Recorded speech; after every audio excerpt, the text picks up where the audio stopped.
Deuxième chakra, Vadhisthana, chakra sacré, créativité. Selon les écoles, il est situé dans le plexus sacré, au niveau du coccyx, ou au niveau du tandem. 3 travers de doigts sous le nombril, il se connecte à Sushumna entre la 2e et la 5e lombaire.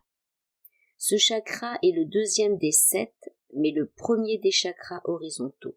Il est intimement lié au flux et reflux énergétique au plus profond de l'être. Vadhisthana est la zone de transmission des liquides du corps, liquides qui transmettent la vie, donc l'énergie, selon le symbole de l'eau. Liquide céphalorachidien, suc gastrique, sperme, sang, urine, etc. C'est l'un des 3 chakras qui peut être directeur. C'est bien évidemment le siège des énergies sexuelles, de la fertilité liée au symbole de l'eau, de la fécondité en tant qu'acte de création.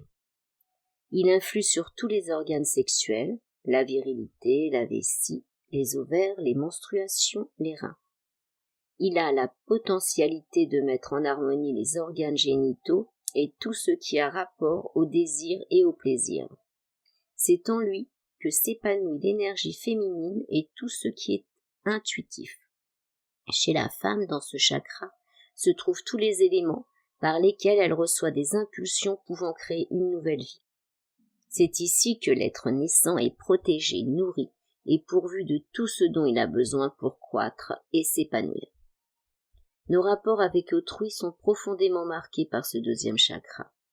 Celui dont le chakra sacré fonctionne harmonieusement est à l'aise dans sa peau, ouvert aux autres et particulièrement face aux personnes du sexe opposé. Ses sentiments sont spontanés, ses actions créatives, sa vie sexuelle est harmonieuse. Dans ce chakra, donc, c'est ce chakra qui donne à l'individu son pouvoir de créativité, de la pensée abstraite et son sens de l'esthétique. Grâce à ces qualités, les êtres humains peuvent développer leur propre style de vie. La partie gauche de ce chakra est particulièrement développée.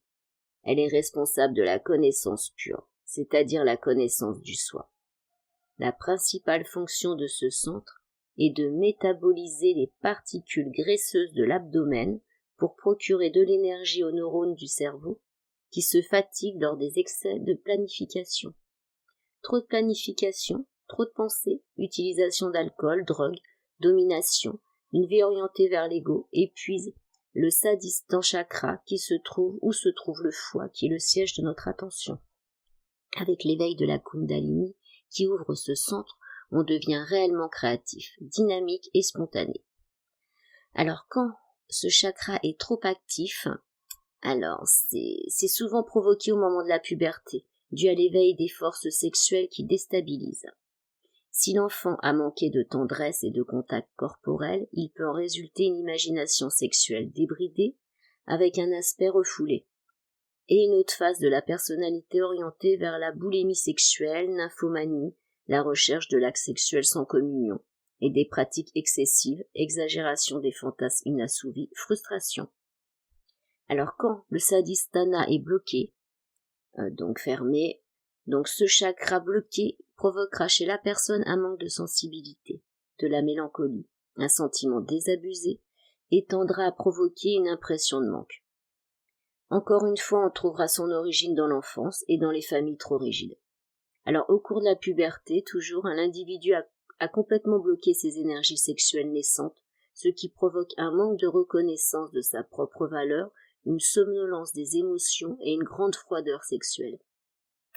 Aussi donc un manque d'initiative, d'enthousiasme et la peur de l'inconnu. Voilà donc encore une fois entre les deux. Merci beaucoup pour votre écoute.